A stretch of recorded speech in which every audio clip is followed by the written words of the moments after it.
3 साल से प्रिया हर महीने वही प्रॉमिस सुन रही थी। अब मैं बदल जाऊंगा, बच्चों की खातिर एक बार मुझे मौका दे दो। और हर बार 2 हफ्ते सब कुछ अच्छा चलता था, फिर वही चिल्लाना, वही कंट्रोल, वही ब्लेम। तुम्हारी वजह से मैं ऐसा करता हूँ। तो एक दिन प्रिया ने मुझसे आके पूछा कि क्या ये सच में कभी बदलते हैं या सिर्फ ऐसे ही नाटक करते हैं। अगर आप भी उसी इंसान के बदलने का इंतजार कर रहे हैं जिसने आपको बार बार इमोशनली हर्ट किया, तो क्या ये एक होप है या फिर एक ट्रॉमा बॉन्ड है या फिर आप एक किसी साइकिल में फंसे हैं। और साइंस क्या कहती है इसके बारे में, तो चलिए जानते हैं कि रियल चीज को कैसे पहचानें। स्टेप नंबर 1, नार्सिसिस्ट बदल नहीं रहे, बदलते हुए दिखाई दे सकते हैं। ये सबसे ज्यादा जरूरी बात है। आपको सिर्फ उनके वर्ड्स देखकर डिसाइड नहीं करना है कि वो बदल गए हैं। कभी कभी नार्सिसिस्टिक बिहेवियर वाले चेंज का प्रॉमिस करते हैं, लेकिन बिहेवियर सिर्फ कुछ टाइम के लिए चेंज होता है, जब तक उन्हें कुछ चाहिए होता है। आपका अटेंशन, आपका वापस रिलेशनशिप में आना, आपका जो बच्चे हैं उनके साथ रिलेशनशिप में रहना, या फिर आपका कंट्रोल, या फिर फाइनेंस, या फिर कुछ कोर्ट केस आप डिले कर दो, डिवोर्स की बात आप ना करो। 2 हफ्ते तक हस्बैंड बिल्कुल डिफरेंट रहता था प्रिया के साथ, बच्चों के साथ अच्छा टाइम स्पेंड करता था, सब कुछ करता था। लेकिन फिर प्रिया को लगता था शायद इस बार सच में वो चेंज हो गए हैं।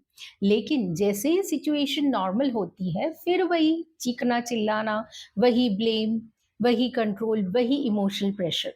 और फिर एक बार सॉरी, फिर कुछ दिन अच्छा, फिर वही साइकिल। हर डिफिकल्ट पार्टनर नार्सिसिस्ट नहीं होता, और सिर्फ कुछ बिहेवियर्स देखकर किसी को आप नार्सिसिस्ट नहीं बोल सकते। तो फिर सवाल ये है, क्या ये सिर्फ फीमेल्स के साथ होता है? जी नहीं, ये मेल के साथ भी होता है। रियल चेंज और टेम्पररी चेंज में डिफरेंस क्या है? चलिए जानते हैं आकाश की स्टोरी। आकाश 40 इयर्स का एक वर्किंग प्रोफेशनल था। अच्छी जॉब थी, अच्छी इनकम थी, रिस्पॉन्सिबल हस्बैंड था, फैमिली के लिए फाइनेंशियली प्रेजेंट रहता था। लेकिन उसकी वाइफ, उसका एक पैटर्न था, वो कंपेयर करती रहती थी। एक दिन कुछ फैमिली मेंबर्स और फ्रेंड्स के सामने बात चल रही थी। आकाश अपने काम के बारे में बता रहा था। उसकी वाइफ सडनली बीच में बोल पड़ी, मेरा भाई आकाश से ज्यादा इंटेलिजेंट है। आकाश चुप हो गया। फिर वो बोली, और वो आकाश से ज्यादा पैसा भी कमाता है। सबके सामने।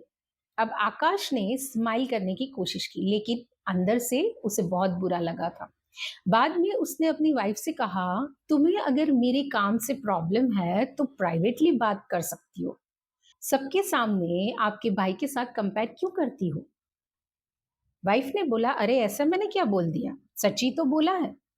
आकाश फिर एक्सप्लेन करता है, मैंने बहुत सारे साल काम किया है, जीरो से स्टार्ट किया। हर हर किसी की एक जर्नी होती है।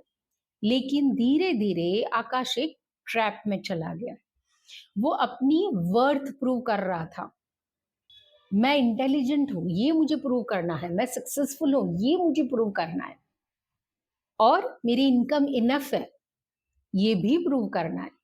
जब आप किसी के कंपैरिजन को अपनी वर्थ का मेजर बना लेते हो, तो वहीं पे आप ट्रैप में आ जाते हो। ये चीज आपको बिल्कुल नहीं करनी है।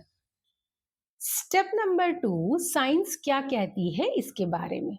ये एक कॉम्प्लेक्स पर्सनालिटी होती है, इसमें लैक ऑफ एम्पैथी होती है। ये कोई चॉइस नहीं है, ये एक पर्सनालिटी स्ट्रक्चर है। ये समझिए कि जैसे हम रंग को चेंज नहीं कर सकते, हाइट को चेंज नहीं कर सकते, चाहे आप नार्सिसिस्ट को कितना भी प्यार दो, वो बदलते नहीं है। अपनी जरूरत पूरी करने का वो तरीका अलग हो सकता है, लेकिन वो भले नहीं हो सकते।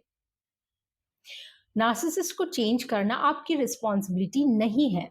चाहे आप उन्हें कितना भी एक्सप्लेन करो, कितना भी सेक्रीफाइस करो, कितना भी प्यार दो, किसी अडल्ट को एक इमोशनली मैच्योर पर्सन फोर्सफुली आप नहीं बना सकते हो तब तक जब तक वो खुद रिस्पॉन्सिबिलिटी अपनी एक्सेप्ट ना करे और खुद जेन्यूनली इन्वॉल्व ना हो उस चीज के लिए। और सबसे इम्पोर्टेंट चीज, कंसिस्टेंसी होनी चाहिए। वरना वरना इट इज लाइक जैसे गैम्बलिंग होती है, अल्कोहलिक्स होते हैं, स्मोकिंग होती है। वो क्या करते हैं, थोड़े दिन के लिए छोड़ देते हैं चीजें, लेकिन फिर वापस बैक टू स्क्वायर वन।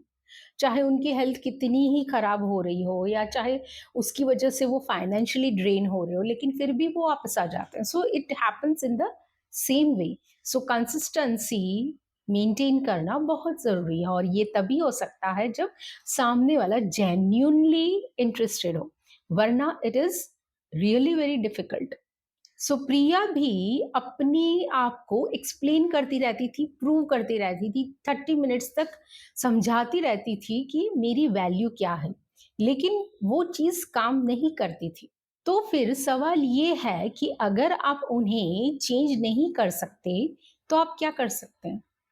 यहीं से हमारे एक्चुअल 3 स्टेप्स शुरू होते हैं। 1 मिनट, अगर आप सिर्फ अपनी स्टोरी शेयर नहीं, अपनी सिचुएशन को समझना और नेक्स्ट स्टेप क्लियर करना चाहते हैं, तो मेरी 1-to-1 कॉल बुक कीजिए।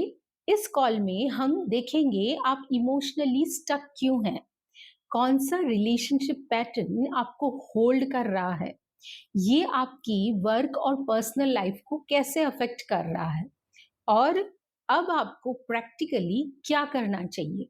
सो पहले क्लैरिटी और फिर डिसीजन लीजिए।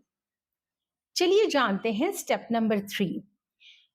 सो फर्स्ट चीज है एक्सेप्टेंस। एक्सेप्ट करने का मतलब ये नहीं होता कि आपको बस मुझे उसको टॉलरेट करना है, अब वो चेंज तो हो नहीं सकता, अब कुछ नहीं हो सकता। आप उस इंसान को ऐसे मत देखिए जैसा आप उनको देखना चाहते हैं, आप उन्हें वैसे देखिए जैसे वो बिहेव कर रहे हैं, तो आप उनके बदलने का अफसोस नहीं करेंगे। एक्सेप्टेंस रियलिटी को देखना है, गिव अप करना नहीं है। स्टेप नंबर 2, अपनी एनर्जी वापस लीजिए।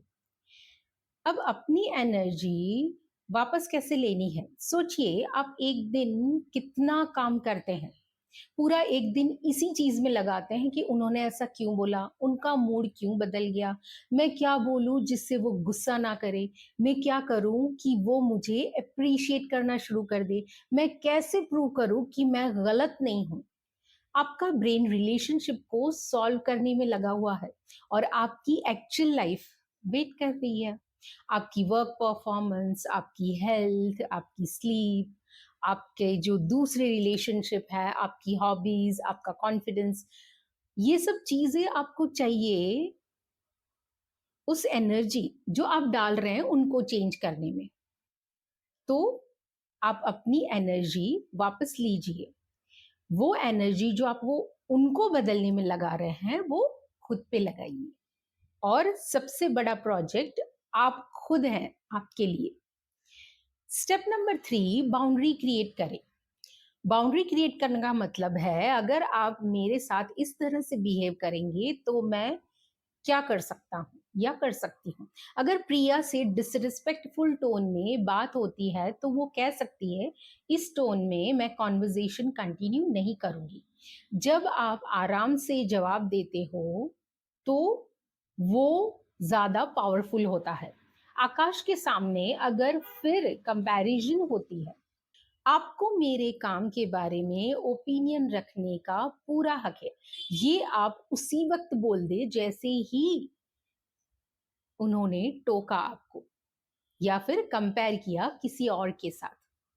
लेकिन यहाँ पर अभी बात आपके भाई की नहीं हो रही है, इसीलिए कोई कंपैरिजन का सवाल ही नहीं उठता। एंड देन आप कंटिन्यू कर सकते हैं। अगर आप भी ऐसी किसी चीज से गुजर रहे हैं तो मुझे कमेंट में जरूर बताइए और आपकी स्टोरी जरूर शेयर कीजिए ताकि दूसरों को इन सब चीजों में से बाहर आने में मदद मिले। मेरे वीडियो को लाइक और सब्सक्राइब कीजिए और बेल आइकन जरूर दबाइए। And the most important thing, do take good care of yourself because nobody can do better than you. Thank you. Jai Hind.